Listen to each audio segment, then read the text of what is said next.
Today's episode is brought to you by the House of Fraud. The House of Fraud is the best community for fraud leaders and fraud experts to share and learn from each other in an exciting and engaging new format. In addition to our discussion community and the incredible fraud jobs board, the House of Fraud has 7 completely original series, like Building a Suit of Armor to Protect Your Business from Fraud with Alexander Hall, Rant Time with yours truly, where raw fraud truth meets practical solutions, Fraud Stories in Real Life with Brian Davis, where fraud experts share their most pivotal moments of their careers, and even a completely unscripted fraud chat with all 3 of us that you never know where it's going to go. Come see what hundreds of your fraud-fighting friends already know by using the link in the description below. Get your very own membership to the community, because no one goes to school for fighting fraud. I'll see you in there.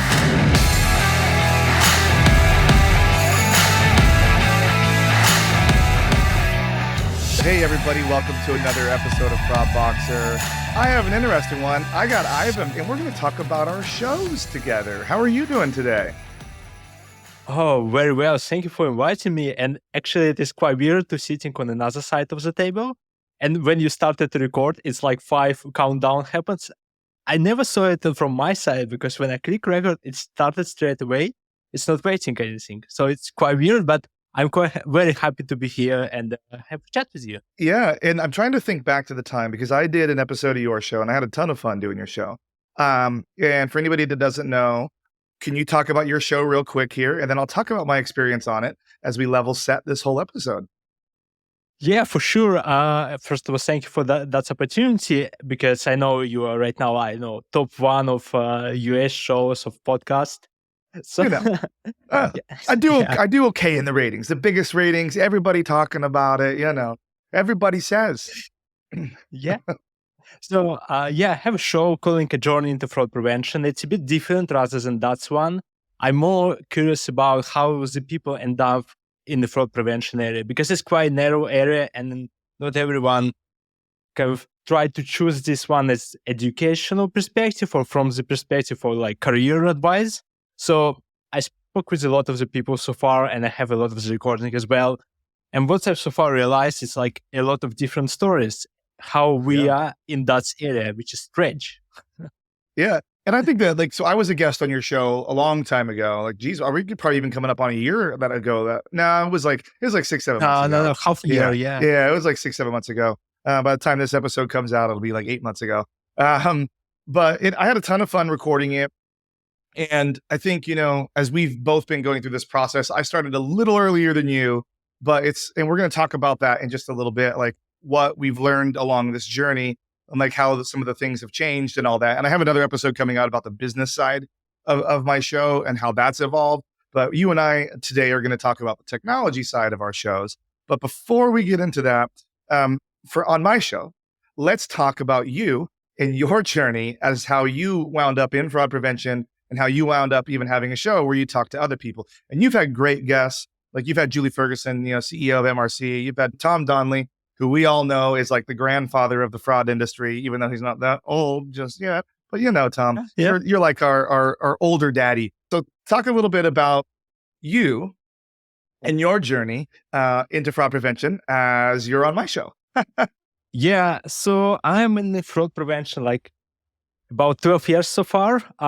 So I just want to mention this, this is like a red words for right now, a lot of the words. I'm originally from Russia. So I was born and raised most of my life. I spent in Moscow in Russia. So here, whereas I start my career, I started as a typical customer service. I'm just like had a position in one of our neobanks that's called Tinkoff Bank. And it's kind of like the same as Revolut or Monzo nowadays, if you know this N26, all these kind of banks. So it was like a typical customer service. The people call me, complain about a lot of the stuff, and one day they open position that's calling fraud. And what you need to know about Russia, we really like to use a lot of the English words, and we translate them straight away in Russian. And I see like fraud. What the hell is fraud? Yeah, I have no idea how to translate it. My English language level was like beginner. I just like might say that my name is Ivan and that's what's biggest I can achieve in that moment. So they hired me from customer service and I started to do manual review what I already know how it Jeez, works. Manual review. I could only imagine Russia, fraud, and a neobank. Like how like that's got to be the busiest day of all time. Yeah, it was quite interesting because without any knowledge of fraud, it was like 1 day training, as they told me. So here's our system, and for everyone, system 12 years ago, it's generally speaking, SQL backend query just running and pick up random, not Wow. random, just like simple rules like mismatch or maybe haven't used card for a certain period of time. So I pick up a phone, call someone on another line, and just confirm that it's a person that like proceeds its payment. I also want to say my funniest experience in the first week as manual review person. I called guy and just like middle of the night. I saw a lot of the attempts and insufficient funds happens. I call the guy just to say, yeah, could you confirm this happens? And during the speaking, I realized this is our CEO. And I just like, okay, so it's quite weird. And he asked me, what's the reason why my card declined? And I just like with long pause say, it's not enough money on them. Yeah, sorry, we screw up. We need a biography, all this kind of stuff. But yeah, and during the manual review, it was like long nights when I just like try to do something to not fall asleep. And I did a lot of chargebacks, like simple one. And still remember one day when I handled 150 cases for the one night. And next morning, the boss came to me and just say how I did it because the dedicated team of 5 people doing like 30 per day. For the whole team? For 8 hours. I mean, each of them, like 30 each, but I did like 150 alone for 4 hours. So you like and just they started, smoked them on all of it, yeah. Yeah, I didn't know what happened, what to reply. And at the end, they changed the process. They start to offer me to do a lot of the stuff. And it was a position in the Forex company, and just realized, okay, I know everything about how it works, everything about payments, about Visa, MasterCard, have no ideas about any of these rules or manuals. I just like, yeah, I'm going to Forex. I start to work with the Forex. It's like day to day, people like came with a lot of the money. At the end, they try to cash out what they left, and a lot of representative chargeback because the people say they never use a Forex, like typical one. And because it's a lot of the money values, it's a lot of kind of money laundering things. So we try to catch.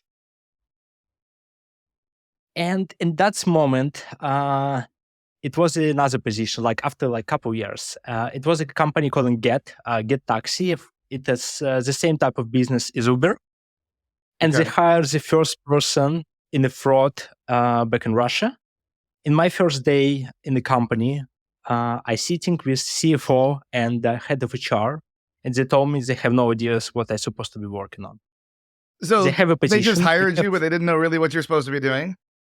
Yeah, because our headquarters was in Tel Aviv, in Israel, and they didn't get any clear understanding what I'm supposed to do in the Moscow office. So did they hire you out of the Tel Aviv office? Yeah. And then just had you turn up at the Moscow office? Yeah, it was like, moment when the headquarters told them we need to hire someone who gonna be focused on the fraud in Moscow. I say something like that. But they didn't explain well what I'm supposed to do in the office. That's crazy. So how'd that work out? Like, what'd you start doing? Did they even have a computer for you? Yeah, it was a computer. And, it's a moment when some people realize, okay, it's a new guy. He didn't know how it works. So we probably start to move some amount of work on him and say it is fraud related. And I start to look at a lot of the stuff. And I start to realize it's a lot of the drivers fraud, a lot of the people who try to abuse the coupons, credit card fraud. We end up several times in Visa and MasterCard programs for international traffic because it was like very low traffic. And it's like even 100 chargebacks for us was like a lot, like maybe 10% of the Okay. like volume we had from international cards. Yeah, Yeah, we ended. before we even jumped on this to record this, I was I don't use Uber a lot here in the US. I use Lyft. Uber a long time ago had a lot of problems with drivers uh, screwing around. They would do what they used to call quick canceling here. So they would grab a ride and then they'd cancel it, and like they do it real quick before they would get penalized. But all of them would be doing it to try and drive a surge pricing up. And you wouldn't be able to get a ride for like an hour, 2 hours at a time. And then another thing is there was like a big movement here a long time ago. Before you could tip in the Uber app, like a long time ago, if you didn't give them a cash tip, they would rate you 1 stars. And it tanked like everybody's rating. And I just don't use it enough to ever recover from that. And so I just always use Lyft, where you could actually like tip in the app, because I'm not a big proponent of cash. I don't like to carry cash on me. And like I actually logged in for probably the first time. I used it once in Seattle in 2022, and I hadn't used it since 2019 before that. But what I've noticed and what I've heard from following some of the trends that are happening is specifically what a lot of the people that work on in like the trust and safety teams at these companies is more related to drivers being ATO'd.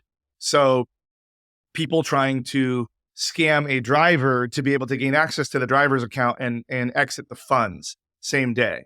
So that happens on Lyft, it happens on Uber, and it happens on DoorDash. And that's why they say like, don't give away like your driver code. There's like some secret code that I guess people have or something on these apps. They say don't give that away because once they do, people could do that. Did you see any of that sort of activity? Was that what you were talking about? I would say it is a bit different how it works in Russia, because in Russia, all the drivers, they're getting money from the third-party company. So get paid third-party company, and third-party company send money to the driver without like fees, which they charge it for use the service. So it's not in much cases about that one. However, what was the greatest like things I ever saw so far, actually, all our drivers complain about driver applications because it wasn't much features. And someone create Telegram channel and create additional application, posted it on Google Play with all the things that's driver request. And they started using the fake application instead of the original one, because it was like much better from the perspective of the user experience rather than our original one. Wow. So they just like created their own onboarding process, basically. Yeah. It was very fun. And after that, it was a Telegram channel when people start to using a lot, because it was like typical resale process. They realized, okay, we know how to create the... so like you could launder your own money, like where you, because we see on the marketplaces in just in the fraud industry a lot where people, I would say like for this example, would set up my own driver account, and then I'd use another phone to book my own rides, and then use stolen credit cards to book the fake rides, give massive like things like massive tips and whatnot, and then cash out from that stolen credit card into like my own, like through that connection bank account thing like you were just talking about. Is that, do you see anything like that? Yeah, a lot of cases like that, but very important that's everyone probably know and aware about working in this kind of industry. So when you start the order and there's some amount charged from your credit cards because they estimated the final price, a lot of the, not like high percent of the orders end up with a higher amount. Okay. And the people know that if they don't have enough money on their account, the account was like just like locked with some debt on their account, which is like after this is going to be several attempts to try to charge money. So if what the drivers start to use, they realize if they're going to be postpone order or going like instead of the going on the right on this street, they're going a bit longer. And at the end of the ride, it wasn't enough money charged on the credit card. So from the customer perspective, it's going to be debt. We're still supposed to be paid to driver because it was the case. So they provide the service. This is what the driver did. They just like created as you mentioned, fake credit card, not credit card. They sometimes use their own credit card. They created fake account, customer account. They created very long ride. So Yeah. it wasn't just pre-authorization to check that cards exist for like, I don't know, $1. And they start to drive for like $400. At the end, we try to charge, nothing happens, we just pay driver. Oh, okay. So they could just do like a really low balance, like even prepaid card or something like that, and just scam it. That's I think why you see like Uber and Lyft switch the policy a few years back to being like point A pickup and point B drop off. The price is the price to get there. It doesn't matter if the driver takes a crazy long route, like regular taxis do, where they try to scam the driver out of a longer ride. Like I have to do that when I go to like Las Vegas and stuff. If I take a regular taxi, I'm like, hey, I don't want to sightsee. I just get me to the hotel. Like I've been here a million times. Just get me straight to the hotel right now so I can start my day. Because otherwise I'll try and take like the long routes all around, go by the ball and all that stuff. But I think that was a good move that those guys did, because exact scenarios like that where they just try and scam the as they say, the packs to get more money out of them without them knowing what's going on. So yeah. Yeah. And nowadays they're abusing a lot of the waiting time, try to add these extra services as they want, just like in case the customer not figure out that's like why they charge it a bit higher at the end of the ride, and they try to add all these extra services.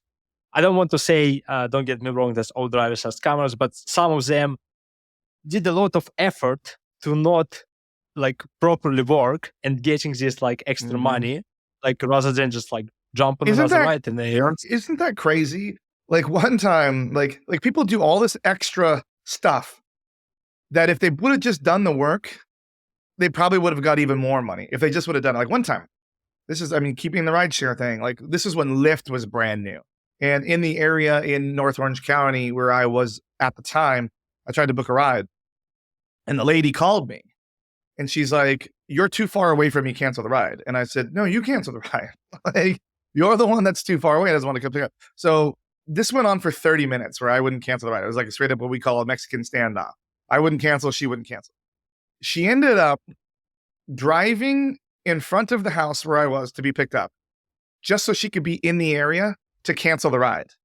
At that point, like, just pick me up because you drove all the way over here anyway, like just out of spite. So then, because Lyft was new at the time and Orange County wasn't like super using it, like high density areas like downtown LA or West LA was yet, like she probably didn't get another ride for another 20 minutes, like probably not another request at the time. It's like she should have just done the work and got the money. Instead, she didn't get a ride for 30 minutes and then didn't get probably another ride for another 30 minutes after that when she still drove the distance. Like people sometimes baffle me on the lengths that they'll go and the time that they'll spend just to make a couple of bucks. Like I even have a buddy who has a very successful job and he's always trying to like buy and resell things on like OfferUp.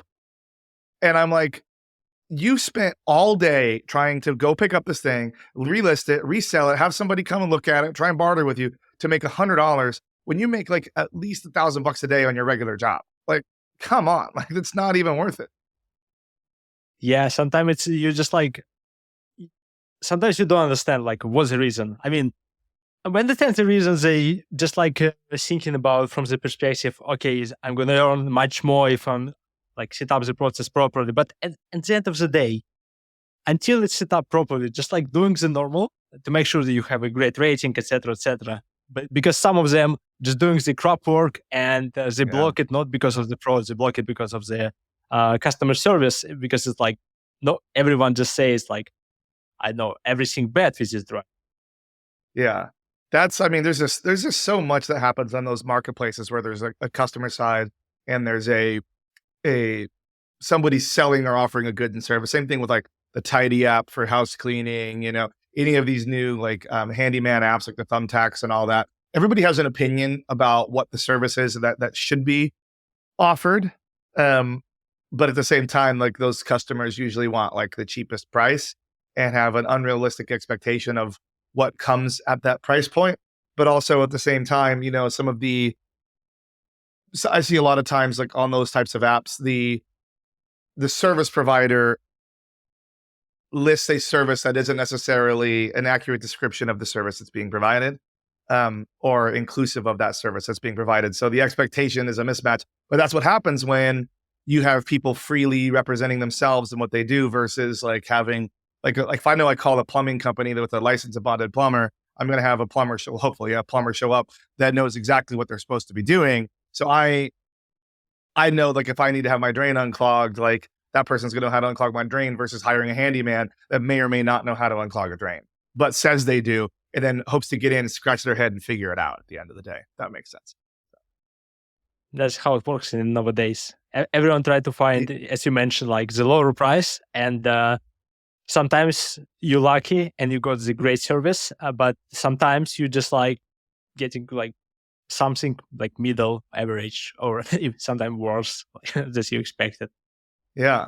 So you had a couple more stops on your way to where you're at today. Let's run through those real quick here, and then let's get into the meat and bones of this one, shall we? Yeah, sure. Yeah. So after Get, I was lucky to join Booking in Netherlands. It was one of the, actually, yeah, it was my longest experience. 4.5 years I spent in Booking.com. And you worked with Calvin, amazing. right? You worked with Calvin. Yeah. And he was a guest on your show too. I haven't listened to that episode yet. I do need to get to that episode. But yeah, Calvin's great. So you were 4.5 years at Booking.com, huh? Yeah, but you know, like mentioned about Calvin, I work with him in a Get.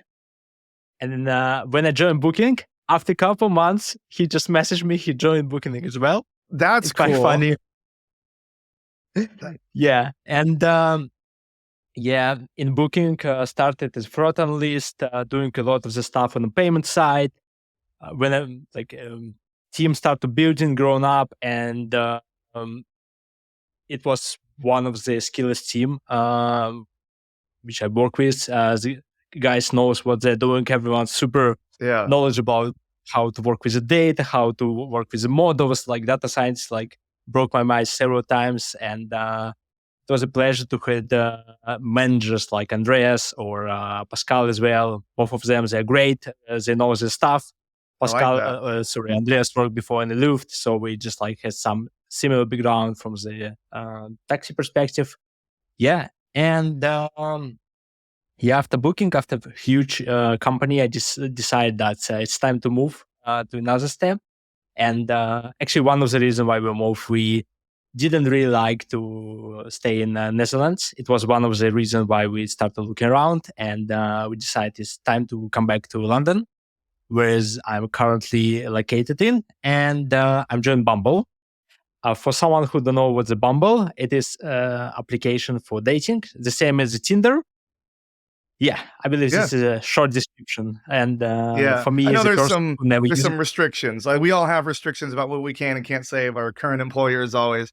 So we'll be respectful of that. But damn, you decided you didn't want to live in the Netherlands and you wanted to move to London or back to London, huh? You might be the first person that's ever said that. Let's talk about our shows and let's talk about your show. So what made you start the show? And how'd the first episode goes? Let's talk about why you wanted to start it and then talk about the process that you went through on the first episode. And I'll kind of talk about mine too after that. Yeah, for sure. One day I realized that I spoke with someone, don't remember exactly the person. I realized no one know about me in the industry. So I don't have any personal profile to come to any company to say, you know, that I know what happens in the industry. I probably attend several panels or maybe some conferences. And so no one knows who's Ivan. No one knows what he's doing. And when I'm thinking about to getting this another type of the visa in UK that's called talent visa, and they say one of the requirements you need to be well known in the industry. And once I realized I'm not well known probably outside of my house, and I decided, yeah, that's a good point. Start to think about the podcast. Interesting. I look in the market. It was Carissa, and just like, no, I'm not that good. I'm not that famous. I don't know that much people. So, and I'm not ready for that one.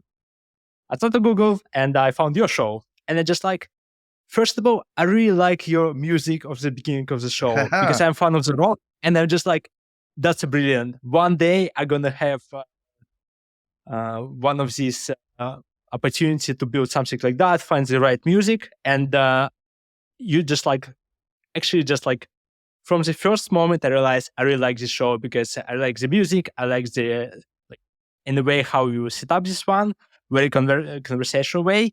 And I just like, okay, I'm probably going something like that, but what I really care about, what I really want to learn. And speaking in fraud prevention industry, I realized people did a lot of the different things before they started to work in fraud prevention area. And when I heard all these stories, I just like, oh, it's probably good to start to record all of this, and people might interested about it because it is different things, and everyone struggle with the question, where I'm supposed to go, how I can start, all these kind of questions. It's very popular, and for new generation, it's going to be very valuable. I hope so, at least.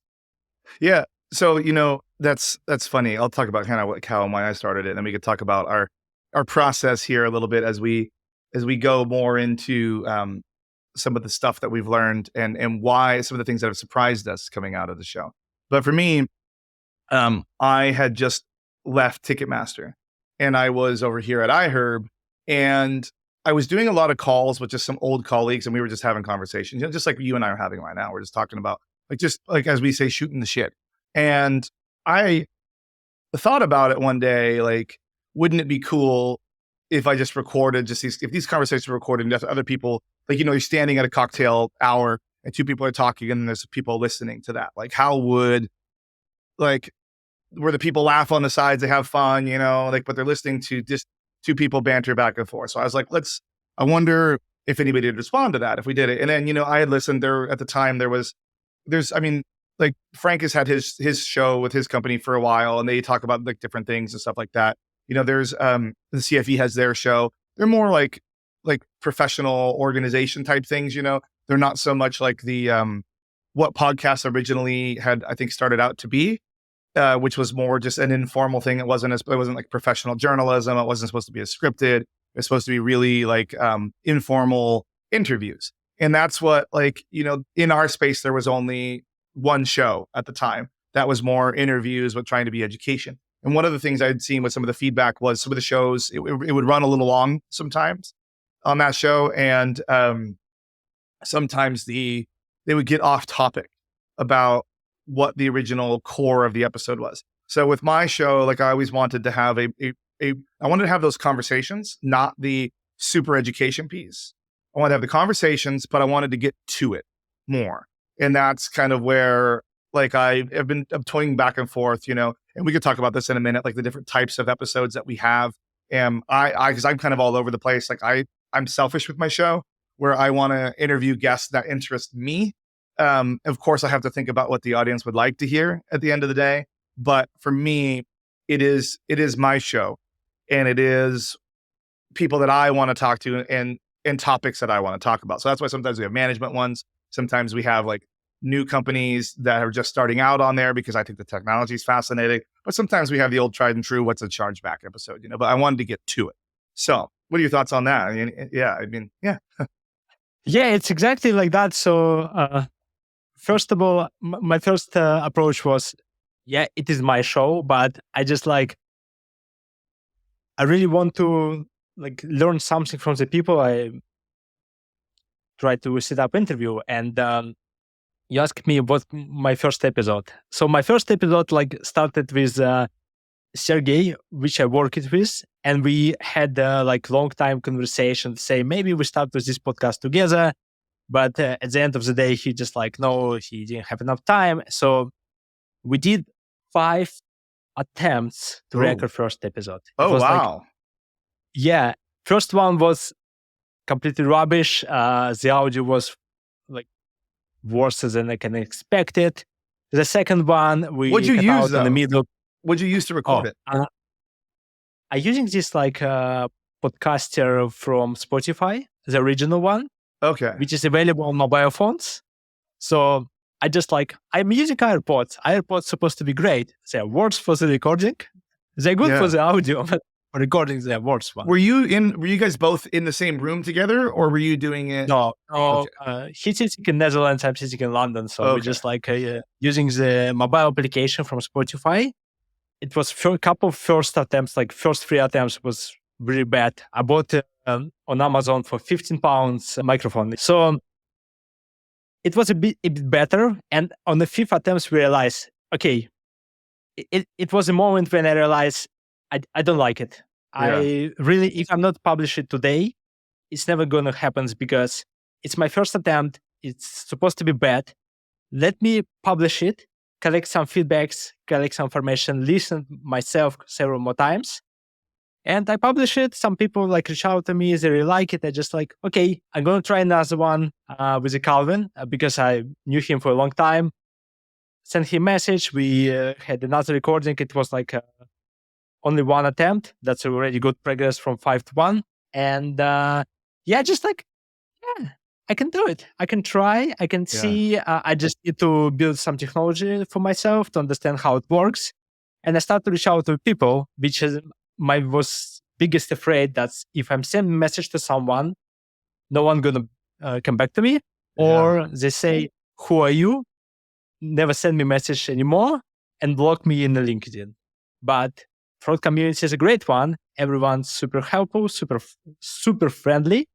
So mine was kind of, I mean, so I bought a $50 microphone off of Amazon. It came with it was a microphone, and it was like it came with the arm, the little, and I had Alexander do it, but I didn't really know what I was going to do at first. So I did kind of a shared Google Doc thing with him. And I was like, let's just like take some notes maybe here, what we want to talk about. Cause I didn't really know. I wanted to have a conversation, but I also wanted to make sure that I was hitting on the points that I needed to hit on mine. And I actually used Zoom for the first one because I recorded it, a couple of test recordings, and the echo on just using regular recording was horrific. So I used Zoom because the noise canceling in the background was so fantastic, but I quickly learned that $50 microphone wasn't going to cut it. And we'll talk about that in a minute. But I will say that I had previous editing, like video editing skills from when I worked at another company, a software company, like over 10 years ago, like 15, 16 years ago. So I was familiar with the Apple tools. So what I did is I recorded it in Zoom, and then I took the audio and dropped it in and kind of cut it up a little bit. Remembered I had a crash memory course on how to do the editing up and down. But one of the things that super helped me was there's a sales guy named Derek Holden, and he worked for Sif Science at the time. And he works for Akata now. I just saw him last week at the MAG in Dallas. But he reached out to me after my very first episode and said, "Hey, my father is a podcast producer, does it for a living. Would you be interested in talking to him?"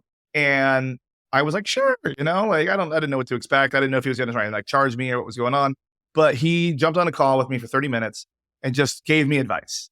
And that was so valuable because he's like, audio quality, bro. He's like, audio quality is everything.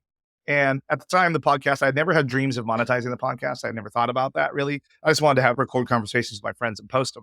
But he also informed me of other sites like Riverside FM and Squadcast, which we're using right now, that do that. I'd never even heard of these companies before. I thought everybody just recorded on Zoom or live, and we'll talk about live audio in a minute because I do live audio as well now.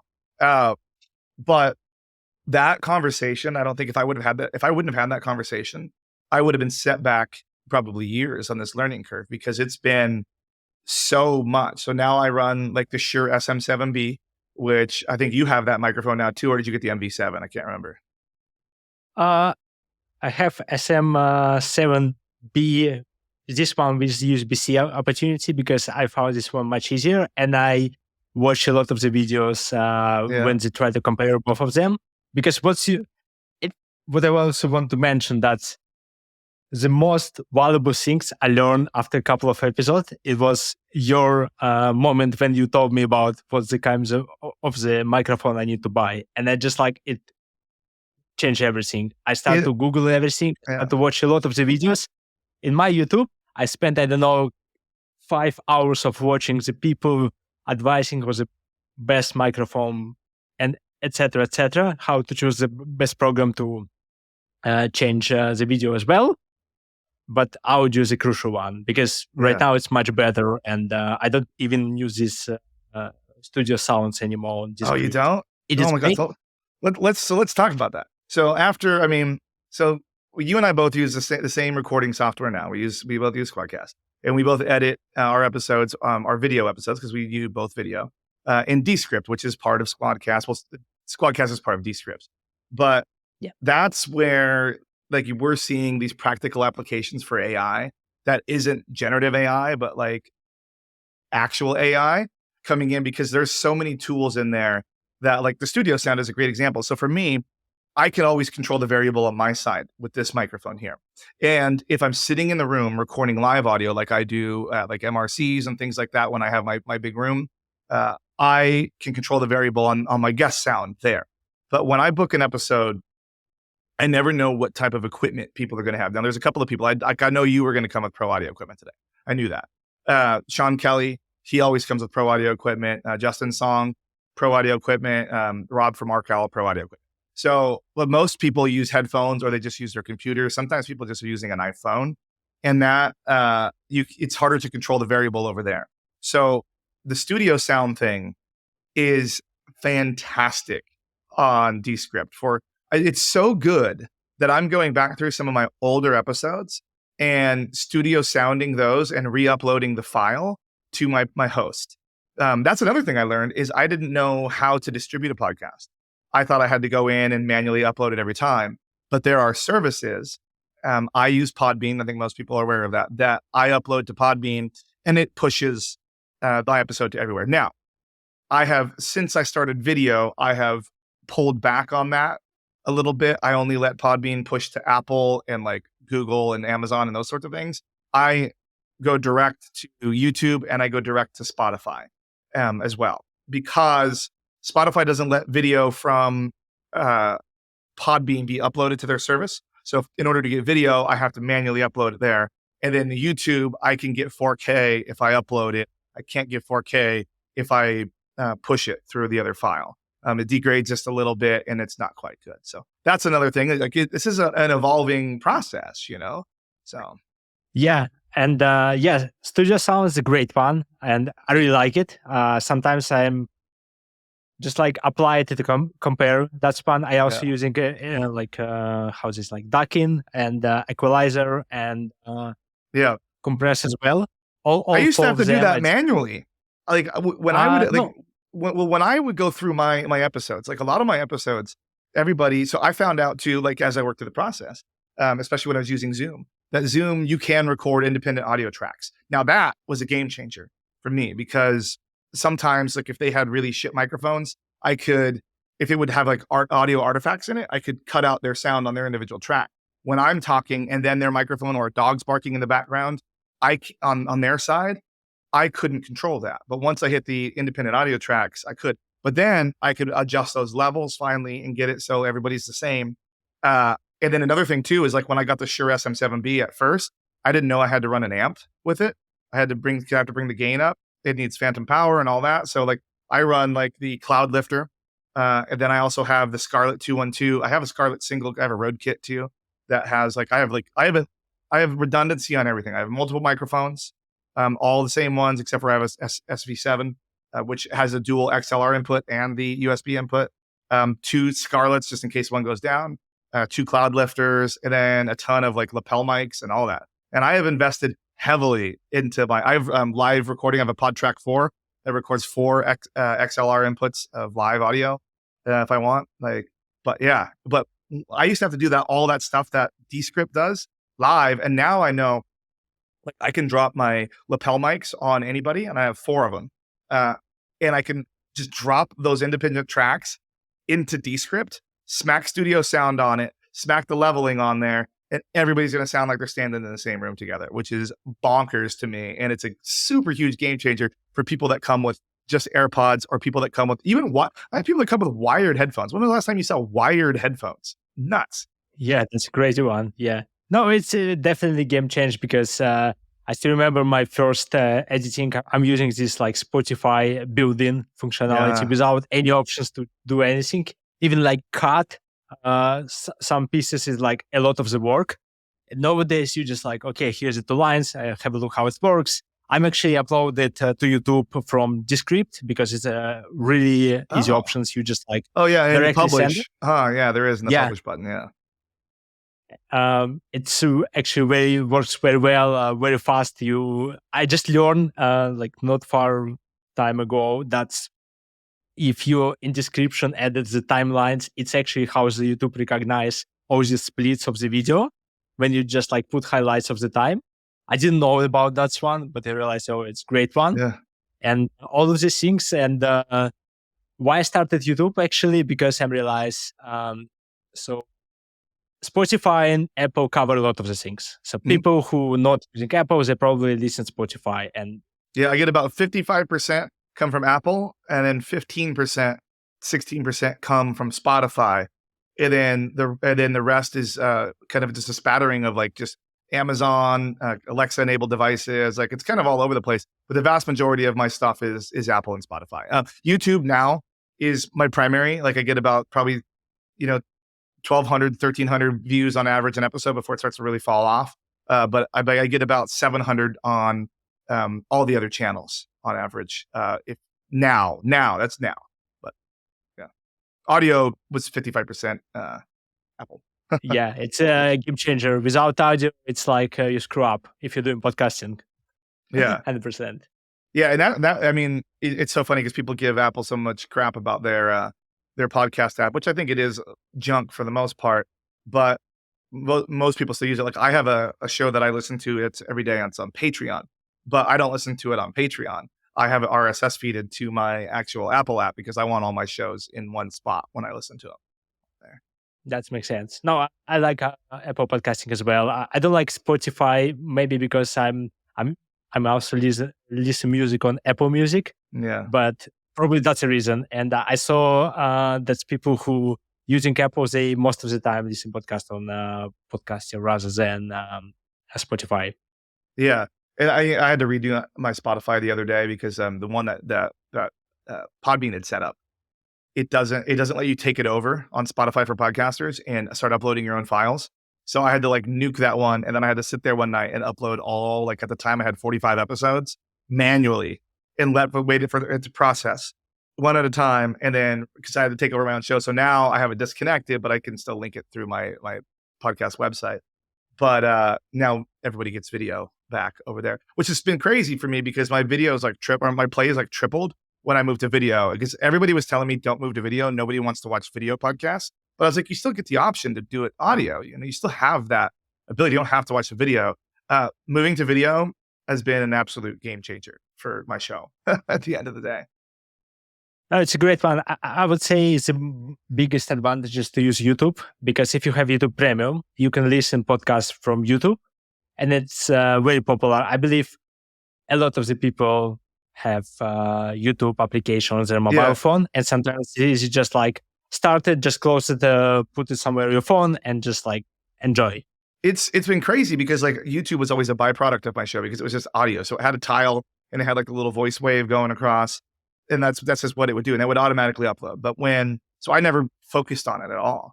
But when I started uploading, like you can go on my YouTube and see like there was like 6 to 9 to 10 to 20 plays. Like one of them had a couple hundred plays on the regular audio only episodes. But as soon as I started doing video, it like I must have hit the algorithm or something because every one of them has over 1,000 plays on the video ones, like every single one of them. And you know, there's about 1,600 to 3,000 people in our industry overall. You know, like about 1,600 are the ones that travel and like do it at like the really high levels, like that are like the managers of the departments. You know, so it's I would say that I'm getting a pretty good coverage for my show over people in our space at the end of the day, which has been fun. I mean, I've invested a tremendous amount of money into my show, like even the sponsorships and everything. Like I don't take the money and run with the sponsorships. Like I put that money back into my show. Like I have all of the pro versions of like even Slack, Zoom, you know, Descript, Squadcast, all the post editing programs like Wave for transcriptions. I had to buy laptops, had to buy all this audio gear. Cameras are super expensive. I got a GoPro with like the whole social media things, like I walk around with it.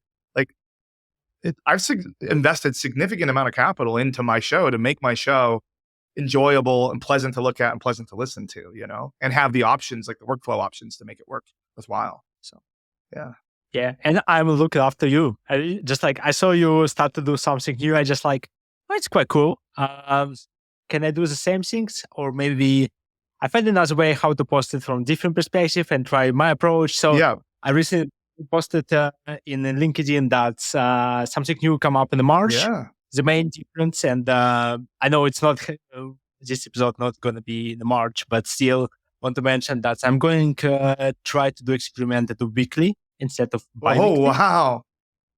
Yeah. Wow. For some reasons, I did so much records in the past couple of weeks, and I have a lot of options to going on weekly base. And if I don't like it, I switch back to bi-weekly. It still give me opportunity to maybe not record anything for maybe another extra months. Yes, so I have a lot of them. That's an interesting thing. So let's talk about that. Like that's the next part is like cadence. In our industry, the main talking head for a very long time has done 2 shows a week. And I in my previous life did consulting for live musicians. This is a long time ago. And one of the things that I said was, you don't want to play the same area too much. Like some bands would play like multiple times a week in like a certain, like in Portland or even in LA. And what you do when you put out too much content like that is people don't treasure what you put out. So if you're playing every night, people aren't going to come see you as much because they're like, well, I'll just catch them the next time. I know they're going to be here next week. So you don't have that special event mentality that comes with, oh my God, I haven't seen this band play in 6 months. I love them. I want to go see them. You get more people in the door. And for me, with my show specifically, I was originally planning on it being only a monthly show, like originally. And I didn't know if I was going to be able to find the guests or how much time I was going to be able to allocate to my show. And I believe it was About Fraud when I first started my show. They kind of put up an episode or a post about like resources and podcasts in our space. And they had put my show up as a bi-weekly because I just kind of put episodes, the same thing like you did. We released episodes real quick to make sure that people are aware that we have content and that we exist.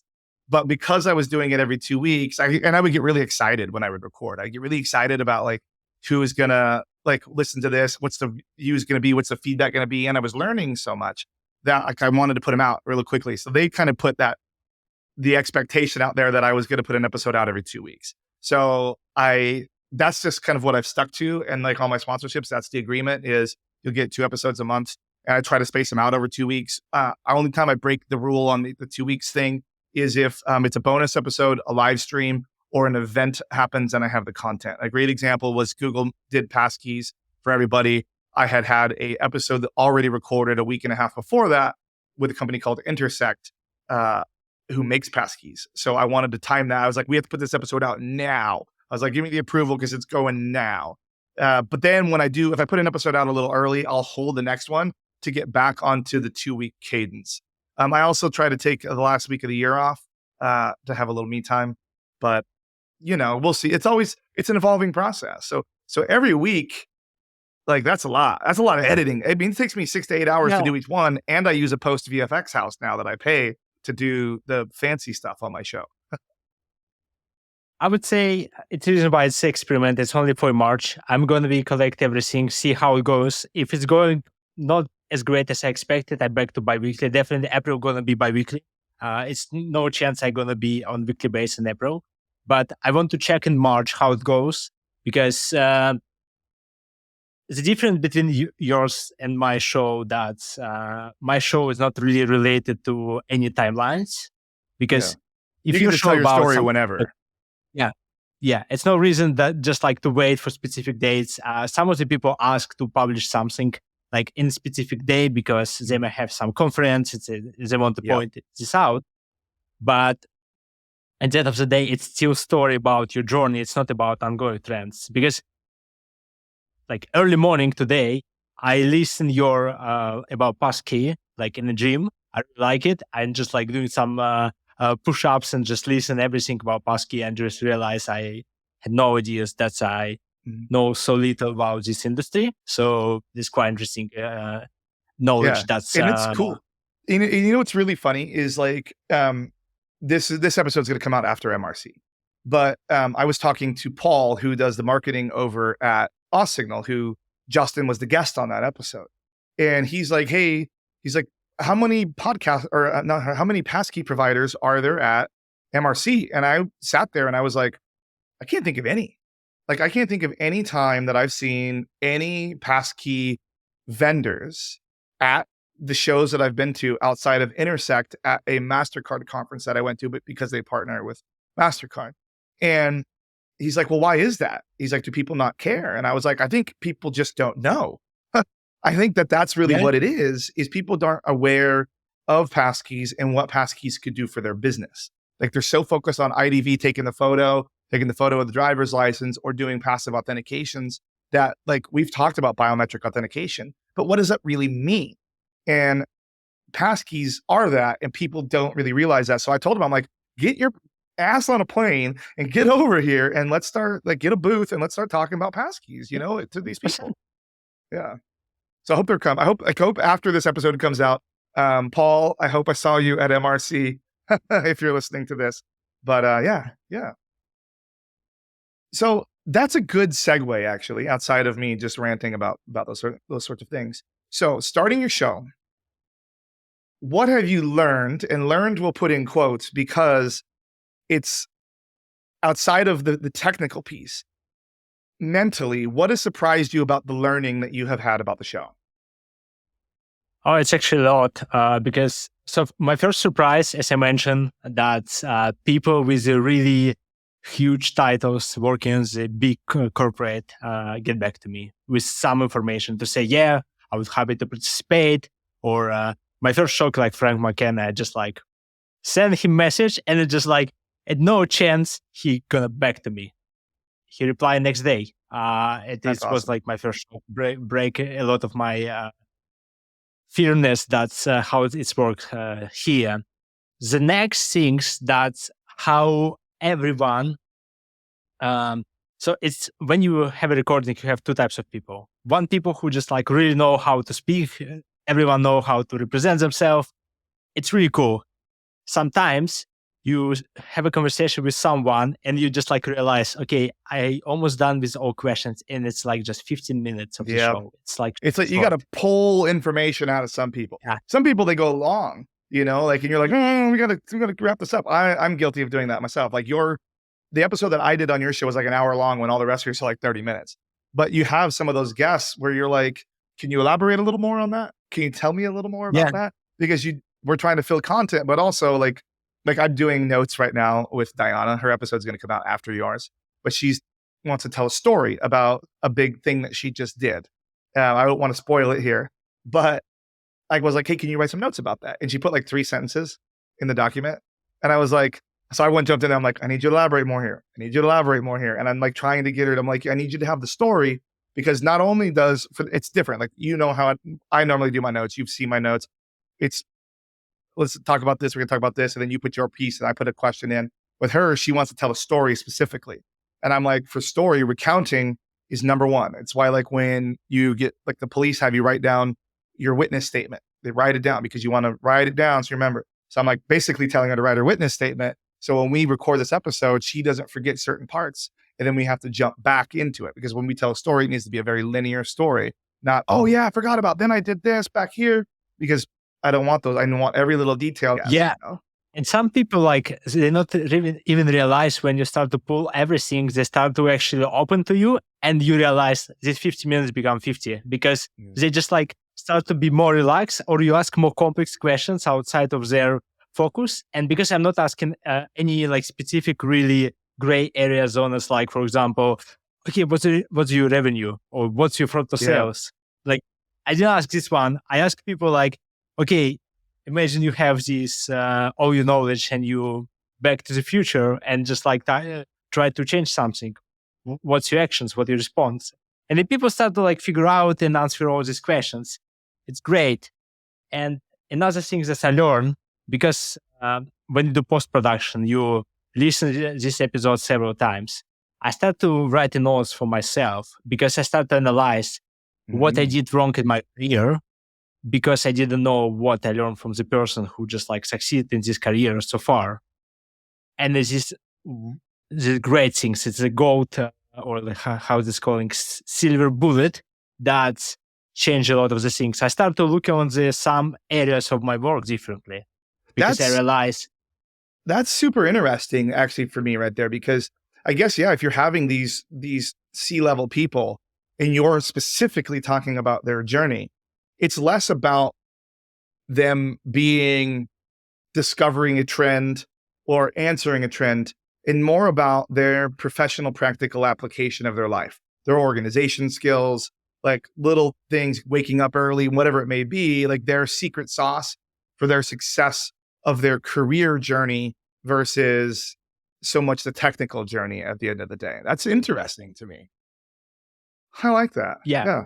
You mentioned Tom, and I asked my wife to listen to this episode because she's struggling sometimes to apply somewhere because her feeling is that she's not qualified enough. And I just like told her, look, it is like specific timelines in the episode when the Tom say, if you're a female, apply immediately, because the guys, they're not qualified for 100%, but they're still going for these positions because they don't care about what's the in description of the specific position.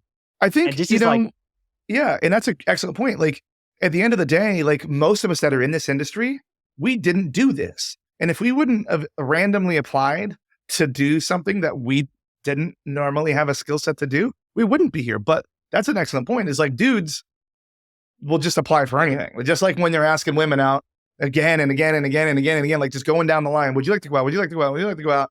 Like eventually, you'll find the one that says, yeah, like I'll let you take me to dinner. Let's have a good night. Same thing with jobs. You just apply. And eventually want to call back and be like, yeah, let's do an interview. Let's see, maybe we can make this work. When if you're timid and you don't do it, like if you never apply, you'll always get a no. But if you apply a bunch of times, you might get a yes. So yeah, I think for me on my side, one of the things that's interesting as we begin to wrap up here is like, I didn't know how much I would personally learn from the content of my guests. Like I thought I was just going to be facilitating conversations and they would just be like, oh yeah, I remember when that happened to me. But like, I am surprised at how much I'm like, wait, what? Can you tell me a little more about that? And then like, I'm learning something, or I think something's really cool. Like there's a episode that'll be out by the time this is over. This one comes out. That's like I'm talked to Soups from Sardine, and they're talking about a specific piece of their tool that I thought was really cool.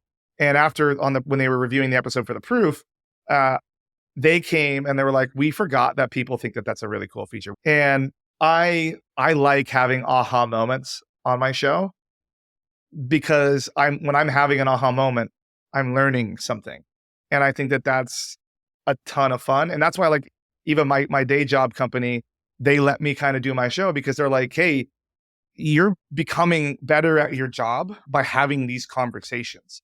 Whether you realize it or not, like you're a more effective tool for us because you're having these conversations on your own that you might not necessarily have, or we might have to pay to go have you do somewhere else. So that's been really cool. Yeah. Two things can coexist at the same time. And I think that that's one thing, with the difference about how your show, when you launched your show and how some of the other shows in the space work is, and now like Austin Harris has a show too, and I think his show is really cool. He's telling cool stories with his Fraud Unleashed or Fraud Files Unleashed. And then I have two other shows that are on the House of Fraud. And I think it's really important for people to understand that multiple shows can coexist. People can have a preference and people can want to hear more than one thing. And there's other people that don't quite understand that and look and view us all as enemies. And that's where the difference was like you and I, like we're just like, yeah, I'll come, like you ping me, come on the show. And I was like, hell yeah, I'll come on the show. And then you ping me back. Can I come on your show? Let's go. Like, let's do this. And the same thing, like Austin likes my show, like he likes and comments. I like and comment on his show, like when he puts posts about it. these things can coexist. Like there doesn't have to just be one single show in our space. Just like true crime has, countless shows. And people pick the ones that they like, and people listen to multiple of them. My show comes out every 2 weeks. I don't have to be the only show because you're not going to get another dose of anything for another 2 weeks on my show. So you have, 13 other days where you could probably want to fill it with something there. There's no reason why multiple shows can't coexist. And I talk about very different things on my show than other people that Austin talks about on his show, than you talk about on your show, than Carice talks about on her show. We talk about very different things. These things can coexist. So, yeah. Yeah. 100%. Yeah. Well, I think that we did cover all of our notes kind of in a roundabout way here. Anything that you'd like to add here at the end? Oh, it's obviously hard to, I like to ask the same type of questions, but I would say I would encourage everyone just like thinking from their perspective. If they thinking about open something, please not hesitate. It's still a lot of the opportunities here in the market to start to publish yourself and express yourself. It's not mean I don't want to just like to see another competitors in the market, but how I approach this one, I found that's way when the people start to express more and more themselves, our community grow and knowledge growing, and we at the end of the day we still try to fight against fraudsters. And if we share more and more, it's going to be very easy for us to do all of these things. Absolutely. And I think our community was built on sharing. And I think that that's important that we continue to share because our industry is evolving every single day.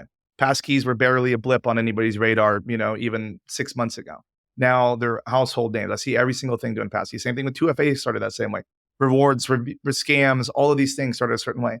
But I think for you and your sake specifically, is we all got here and we always joke about nobody went to school for fraud. Nobody started their career being like, I want to get into fraud. And that's where your show comes in, is for people to share those stories.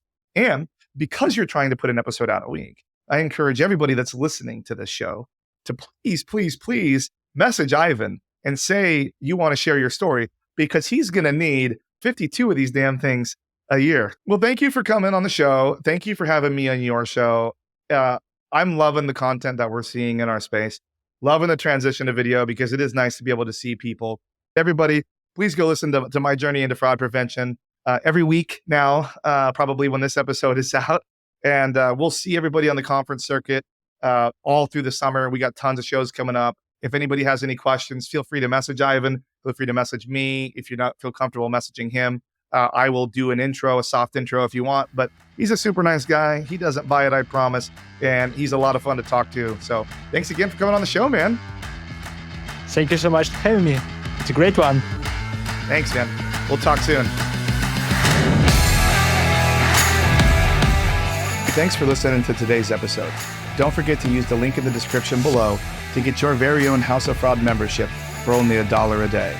We have 7 original series, an amazing jobs board, and the best part of all is a community filled with fraud leaders and fraud experts for you to ask questions, learn from, and just participate in general fun. Because no one goes to school for fraud fighting, we've created the House of Fraud just for you. I can't wait to see you in there.